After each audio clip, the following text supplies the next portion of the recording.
Da, da, da, da, da, da, da, da, da, da. Okay, guys. ALM Mary meet everybody. It's MicheleMarieDalene. I know I'm a little early by 5 minutes again. But, hey, it's okay. I got some interesting story to tell you guys today. Also, some of you wanted to know how is the channel subscriber base doing.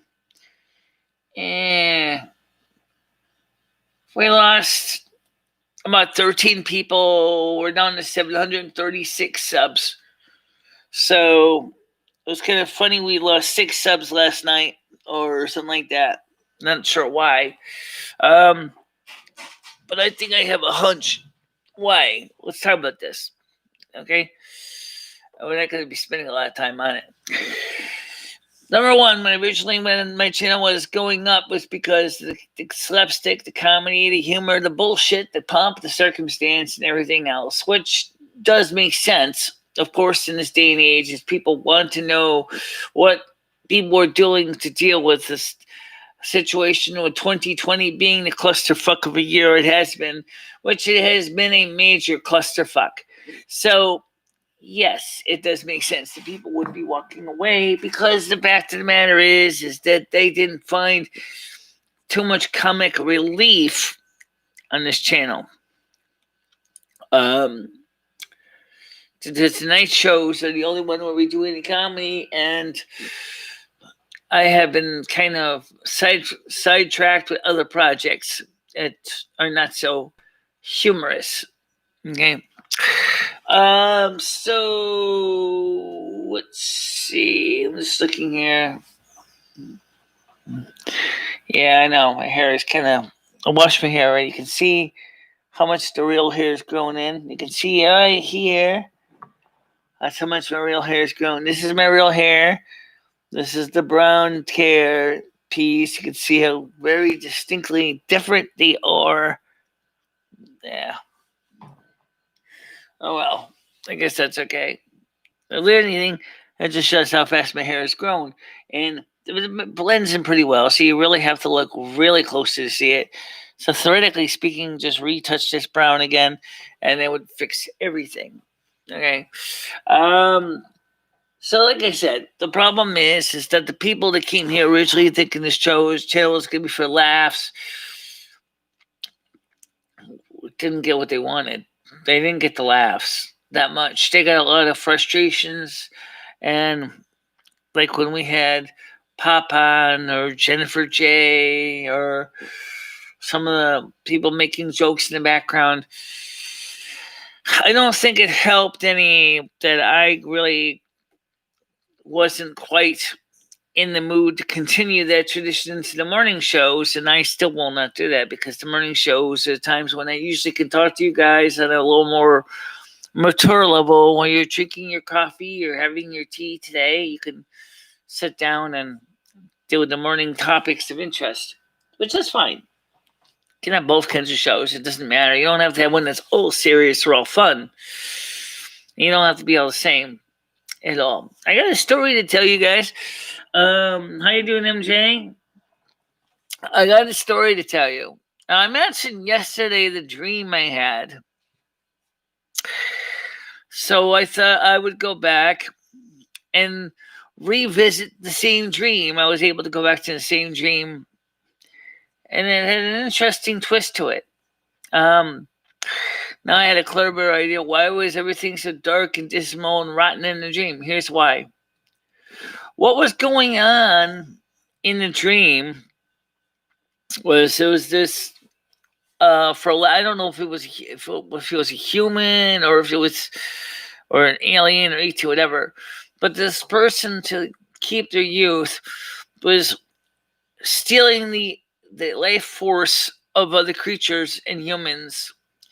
And all around where he was were all these dead people and dead animals of all kinds. It was still what they call the anima from them. Now, anima is the life force that drives all animated people and creatures. Well, apparently my mission was to eliminate this guy as part of a quest. So as I'm trying to find this guy, and of course I did get him a couple times. I didn't get a good solid beat on him, but I got enough of them, winged them a bit. There was one cat that I found that wasn't quite dead, but was clearly not quite up to snuff either. So I could do healing. I did healing on the cat, and of course, there's a female cat that looked like Fluffy, or I mean, like Fame. It looked like Fame, but it was a girl cat, and her name was Annabelle.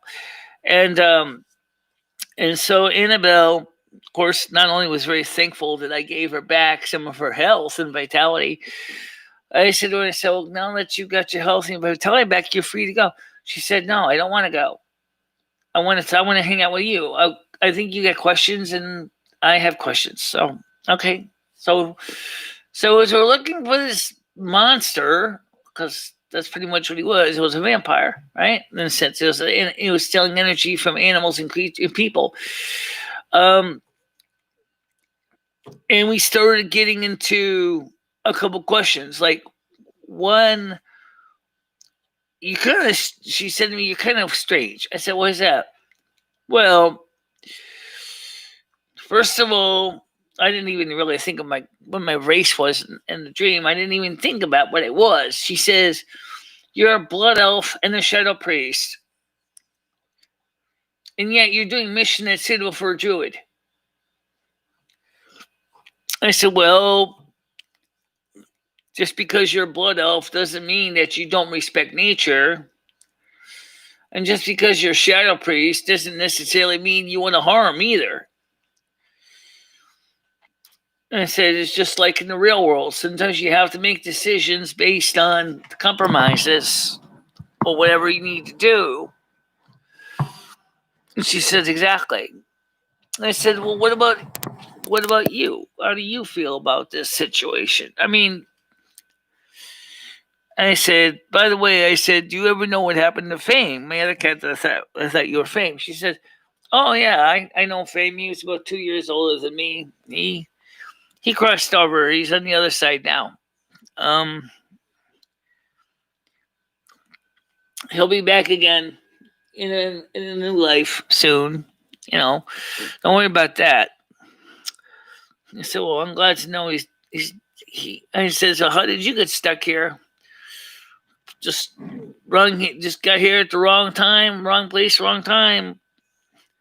The reason why I didn't get totally drained to death is because I played dead because I said that was the only way I was going to survive. She said, "Oh, okay." I said, "It makes sense." And it seems like this cat is not just an ordinary cat. This cat was I think was kind of like it's kind of like what we call like an inquisitor or angel or angelic on the angelic level, where they try to help you to understand what you are or who you are or things like that.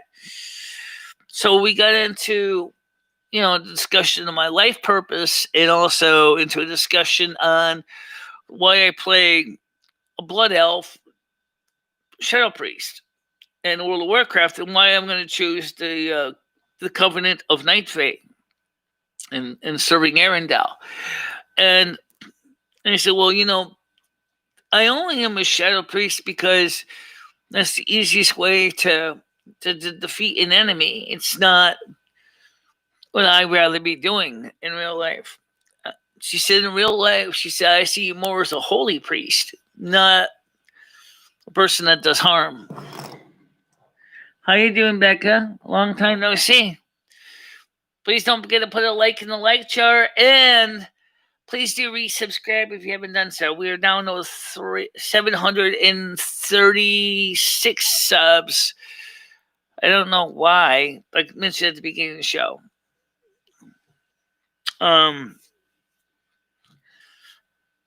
But anyway, well, I'm doing fine. Westy's fine. All right, so let me get back to my story so I don't lose my place. So, make a long story short, she asked me Speaking of World of Warcraft, she says, how come you never played the druid? I said, I didn't really know enough about druids to really determine if a druid would have been a good character for me. Besides that, blood elves can't be druids.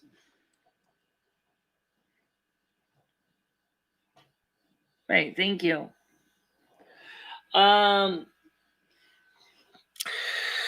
So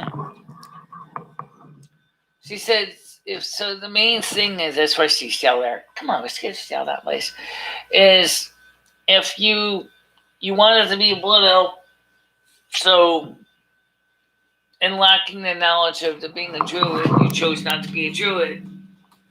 But really, given your nature, you probably would have made a good druid. And I said, well, maybe, except the limitations of druids. That is, they depend on nature to help them to do things. And you're inside of a cave. What kind of powers are you going to be able to use? You can't make thunderstorms inside of a cave. You can't make rainstorms. You can't make hail. So, whereas as a shut-up race, that could cause harm to my adversary regardless. She said, yeah, at the cost of your sanity. Which is disturbingly true if you play a shadow priest. You start to go mad. Have you watched Whoever Consciousness? I saw his video from yesterday. At least a little bit of it. I didn't go into a lot of it. He did one this morning at 4 a.m. or something, live stream.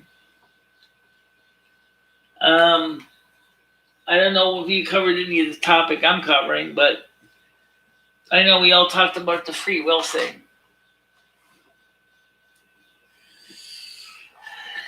Yeah, it's okay. It's just not really a topic. I don't know. But to make a long story short, let me just finish this story. Is Annabelle was extremely appreciative of my efforts to find balance in life, in and outside of the game.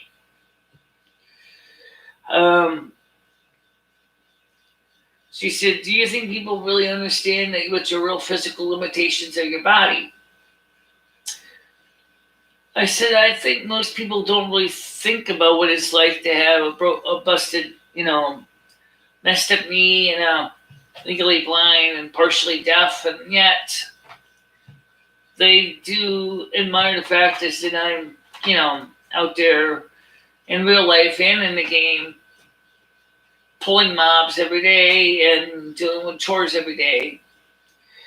If you want to have an idea what it's like from my vision, do this. In the game, get drunk.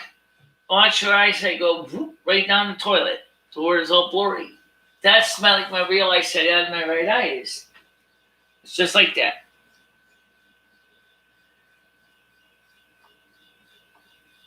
Yeah, it was a real dream. It was in color, so it wasn't exactly a dream. I think I really was transported to an alternative reality. But the fact is that this, Turkish van cat was very, very supportive and very much wanting to ask me questions to help me to better understand myself.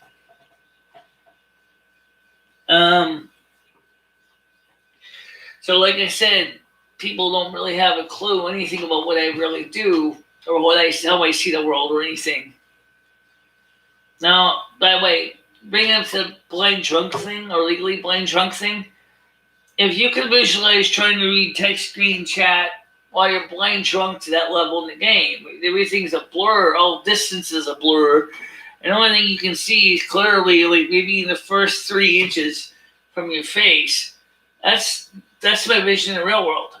That's my everyday vision. It's just like that. So, and she told me is, well, the thing is amazing is the fact is that despite your handicaps in real life, that you go out there and you're still trying to show compassion and decency, where there's so many people in the world with your multiple handicaps that would basically become sour and bitter. I said, well, I understand their levels from two different points of view. First of all, I was born legally blind. I was born with progressively worsening hearing. Those are things I have had all my life. So it's not like I never had 20/20 vision to compare, because I'll never have 20/20 vision. The physical injury in my knee I got as an older person after I had arthritis in the same knee for about 10 years. This is what you could say. It was an adult onset disability. So I have understanding of both situations. Whereas, when you're a kid, you can tear around the house and running real fast, even if you can't see that well. But you're still having a childhood fun and jumping and stuff. If I would try to do that today as an adult, I'm probably more likely to fall and have a very hard time to get back up again. And then I remember something I asked Annabelle. I said, remember when you were a kitten? She said, yeah. It was always exciting, running around, chasing my brothers and sisters, having fun. I said, right now, visualize now what it's like when you're an adult cat versus a kitten. You probably have a hard time doing the same kind of running anymore because your joints hurt. She said, yeah, pretty much. Or you don't feel motivated to do it. Makes you think back when you were a kitten, makes you miss being a kitten more. I said, exactly. It's the same thing with me in my childhood. But, the thing is that, I'm very fortunate. My brain is still sharp. My mind is still all together. Maybe I can share stories with people who might not have actually really had understanding what it's like to be getting older. So that maybe the younger generation can kind of get a heads up for what they can later expect. But everybody's different, though. So some people may not have a problem at all, other than a little bit of aches and pains and maybe some needing reading glasses by the time they get to be 40. Others, might have a lot more issues than that, which is true. So true, Michelle. You're an amazing person. Thank you.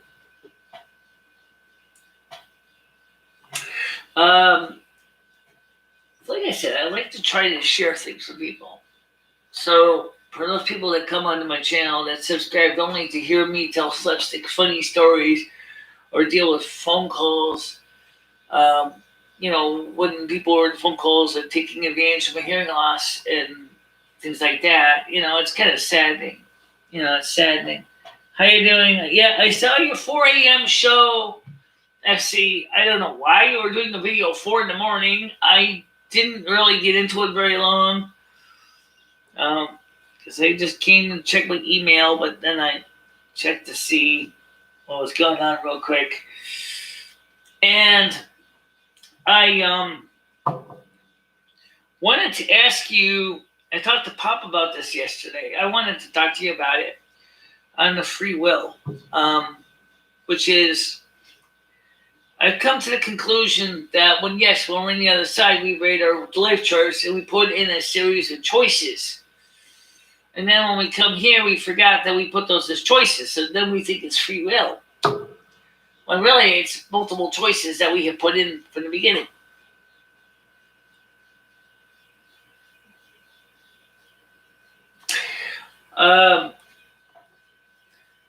But what would happen if humans really had free will on Earth when we're here? Real free will, where we could do whatever we choose.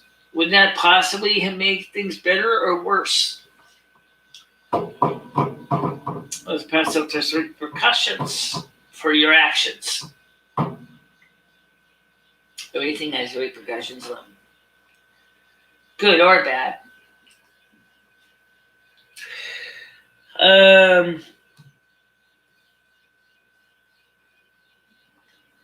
Yeah, I know. I've done shows like that too. Spur of the moment. Um, by the way, we still would like to know how we can get people from 736 back to 749. We've lost 13 subs.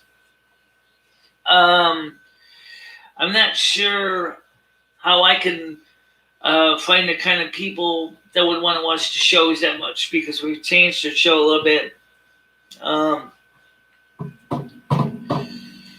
Michelle, let me answer one question about that for a second. Of those 713 subs that left, how many of them really came to get to know the real person behind the microphone? And how many came for reasons that are not so genuine? How many people subbed to basically put spam on your videos that you later report the spam of? Michelle, I had a very in-depth conversation with a friend I met on here. She said she lost her son a little under 2 years ago. Anyway, the reason I say that is to give some context. She goes very deep into, okay?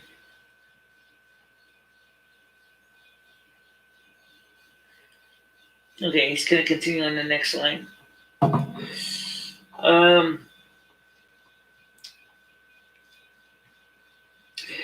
But we're waiting for this part 2 to come up. But like I said, and I said this at the beginning of the show here, is that if you came to my channel because you have a genuine concern and interest, welcome. If you came to my channel basically think it's all for shit and giggles, well, we can entertain you too to a point, but it's not the main focus of this channel. Part 2, he says, the topics we've discussed a lot and free will always be a major part of that. We are both think we have very little free will in this realm.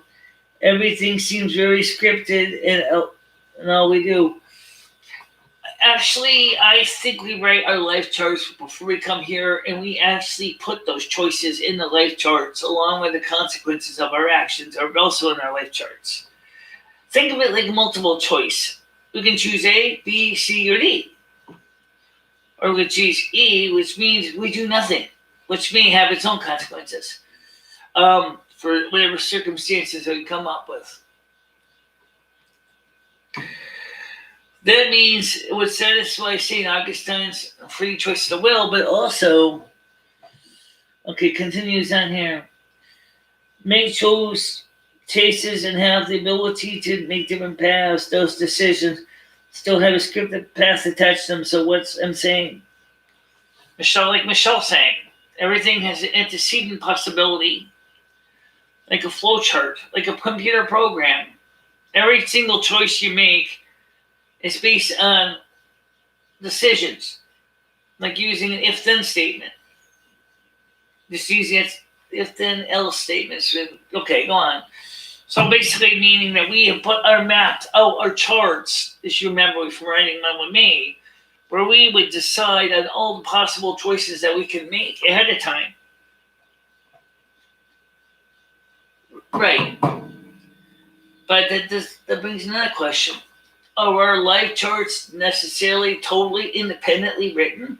Or did we work with a group of other people that would be following us back to Earth with us? It's a group collab. Really? Yes, because think of it. If you, as a group collab, you have a couple friends that you have chosen that you'll follow you here to this domain. Some of them may have already been living. Some of them may be coming later on. Those people were with you when you wrote the life chart. They reviewed the role, especially your close friends, that they would be part of your life chart. So it's not like you just go straight from cradle or grave to cradle. No, you know that. There's time between. There, for example, take Ed, 1959. You were born in 1968. 9 years difference. How do you know that Ed, prior to 1959, and you prior to 1959, didn't say is I plan to come back here to Earth on February 13th, 1968, and I want to be part of the project. Okay, that wouldn't make sense with the age difference. Right. At the same time, he was writing his life chart. So you guys kind of were collaborating your life charts together. We agreed to a set of paths, multiple paths, and when here we'd say which ones to take, but the result is always as is intended, like a computer program. Right. Okay. Or like an on-go to or on-go step for more choices. Okay, on-go to on-go step is a little more than just if then else.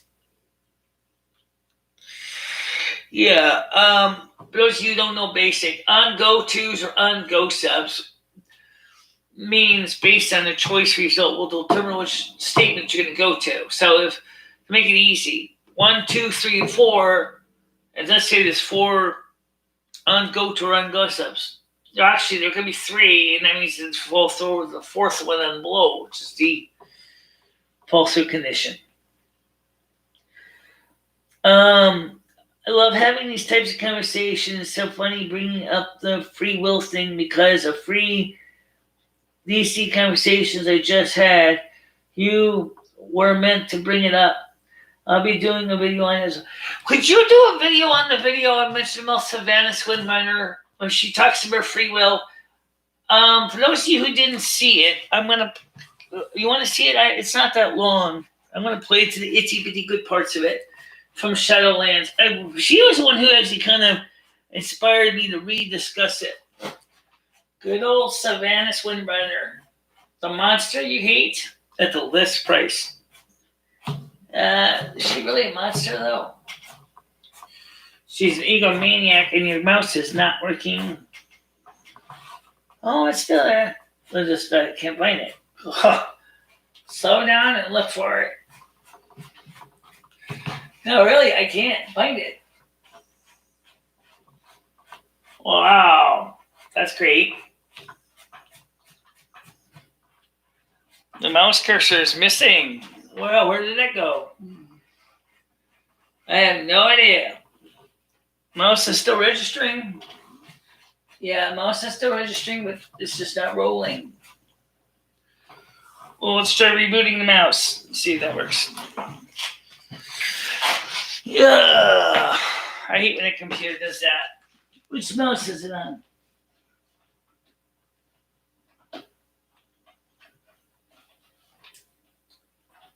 That's the keyboard. Oh. That's the, oh, is it plugged in here?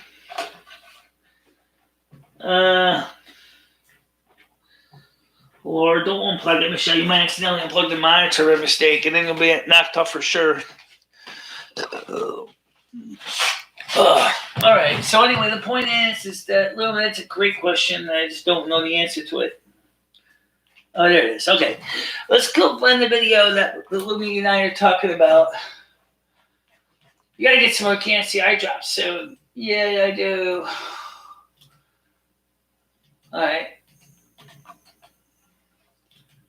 Come on. Why do you fight me today? You stupid. Boy, this thing hates you. Now my mouse isn't even responding to commands.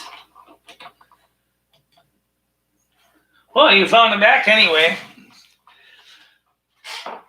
Fine, you found it back, and I can get it to respond to commands. That's no good. No.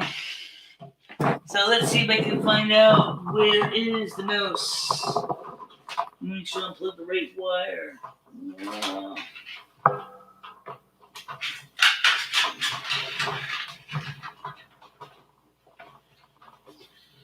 Wait a minute.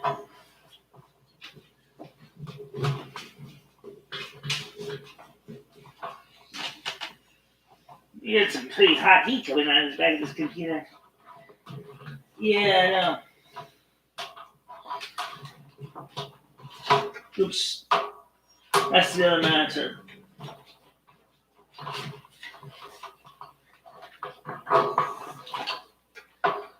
Yep. You don't want to leave it to that monitor too long. It overheats everything. Yeah, I know. All right, so trying to find a way. I gotta unplug my mouse and reset it. The problem is, I got a rat's nest back here of cords, and I have to find the right one.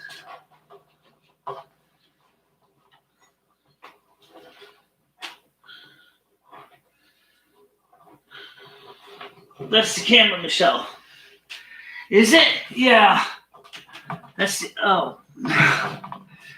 Oh, for the love of Pete. Everybody's placed together. I know where it is. It's.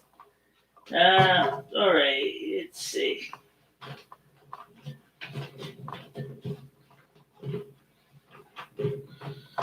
Okay, is that it? It's the only cord you got that's spliced.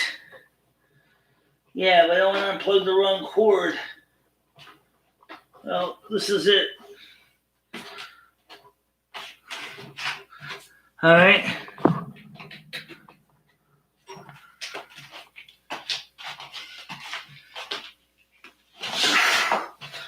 That's how it is. That is because of you know who? Yeah, I think Faye messed it up again.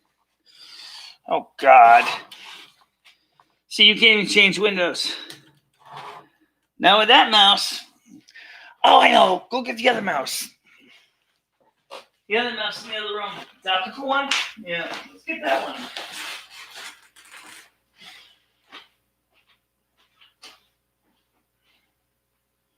Everybody says you why don't you use an optical mouse anyway? Where's the dongle right there?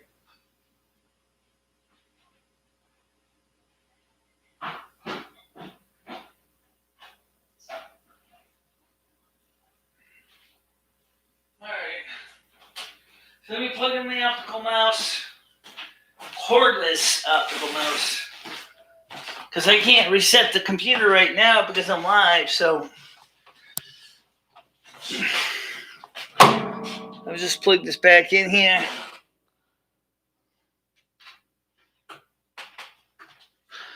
Alright. Turn on the mouse. Alright, let's see. Can I get to this one here? Yeah, I think you can. Where are you? I'm running around. I hate mice. Oh God, do I hate mice. Alright, so where am I? Up there. Oh, let's see if the main functions work. Nope, they don't work either. Okay, so it's not responding to any mouse clicks. Right. Alright. So how are we going to end the show? Command Q for correct, maybe? Okay, but we'll figure that out later on. Where's the chat? What? No, where'd you put the chat? I can't even see the chat now. Oh, come on. You gotta be kidding me. Nope. Alright, so guys, I'm gonna do is I'm gonna have to reset because I can't even find my chat. I don't know where my chat is. That's stupid. You hide it? No. I can't find the chat. So I'm gonna have to quit the session and restart the computer. So let me do that. Let me quit, restart. We'll keep this part up and then we'll continue on with part 2 while I fix this computer mic. All right? So